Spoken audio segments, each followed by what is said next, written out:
لوگ آپ پہ طنز کرتے ہیں کہ دنیا ترقی کر کے چاند تک پہنچ گئی اور آپ ابھی تک شادی کرنے اور بچے پیدا کرنے میں لگے ہوئے ہیں. جو دنیا چاند پہ پہنچی ہے ان کے اماں ابا نے شادی کی تھی, پھر وہ سائنسدان پیدا ہوا تھا تو وہ چاند پہ پہنچا تھا. نیل آرم اسٹرانگ کے ابا اماں اگر شادی نہ کرتے اور یہ کہتے کہ ہم چاند پہ پہنچیں گے, شادی نہیں کریں گے, تو وہ چاند پہ نہیں پہنچتے. اور آرم اسٹرانگ اگر شادی کر کے بچے پیدا کر کے 4-6 سائنسدان اور نکال دیتا تو وہ مریخ تک پہنچ رہے ہوتے. انگریزوں میں سائنسدان کی سائنس اس کی موت کے ساتھ ہی ختم. ان کے نسل روک لے نا, اگر وہ نسل پیدا کرتے رہتے تو باپ اپنے بچوں کو جتنا اچھا پڑھا سکتا ہے نا, دوسرا نہیں پڑھا سکتا.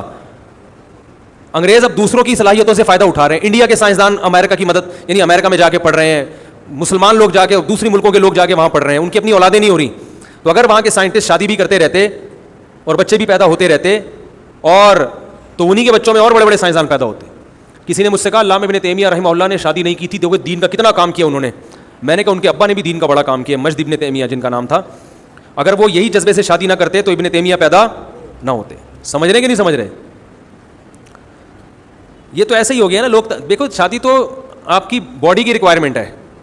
یہ ایسے ہی ہے, دنیا چاند پہ پہنچ گئی اور آپ ابھی تک روٹی کپڑا اور مکان کی بات کرتے ہیں. تو بھائی جس قوم کو روٹی کپڑا مکان ملے گا چاند پہ بھی وہی پہنچے گی. تو جس قوم کی بنیادی ضرورتیں پوری ہوں گی وہی پہنچے گی. انگریز زنا سے اپنی ضرورت پوری کرتے ہیں, سمجھ رہے ہیں نا. اگر ان کے یہاں زنا پر بھی پابندی لگا دے وہ پھٹ جائیں گے, ہلاک ہو جائیں گے. وہ کہیں گے جاؤ ڈپریشن کے مریض بن جائیں گے. ان کے یہاں زنا الاؤ کر دیا تو اس وجہ سے ان کی جسمانی ضرورت پوری ہوتی رہتی ہے.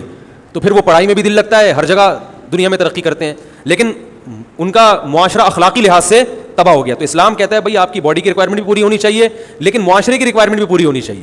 معاشرے کی ریکوائرمنٹ یہ کہ زنا نہ ہو, نکاح ہو. تو اس لیے اسلام نے جلدی شادی کی بھی ترغیب دی, زیادہ شادیوں کی بھی ترغیب دی, تاکہ آپ کی جو جسمانی ریکوائرمنٹ ہے وہ بھی پوری ہو. تو جو آدمی کی جسمانی ریکوائرمنٹ پوری ہوتی ہے وہ زیادہ اچھے طریقے سے کام کرتا ہے, اس کا دماغ زیادہ فریش رہتا ہے. سمجھ رہے کہ نہیں سمجھ رہے؟ تبھی میں یونیورسٹی میں پڑھنے والے طلبہ سے کہتا ہوں شادی کر لو تو پڑھائی میں دل زیادہ لگے گا, ورنہ آنکھ مٹکوں میں زیادہ ٹائم ضائع کرو گے. حقیقت بتا رہا ہوں. آپ کہہ سکتے ہیں یونیورسٹیوں میں تو اتنا اچھا رزلٹ وہ 2-4 کا آ رہا ہوتا ہے, 98% آنکھ مٹکوں میں ٹائم ضائع کر رہے ہوتے ہیں.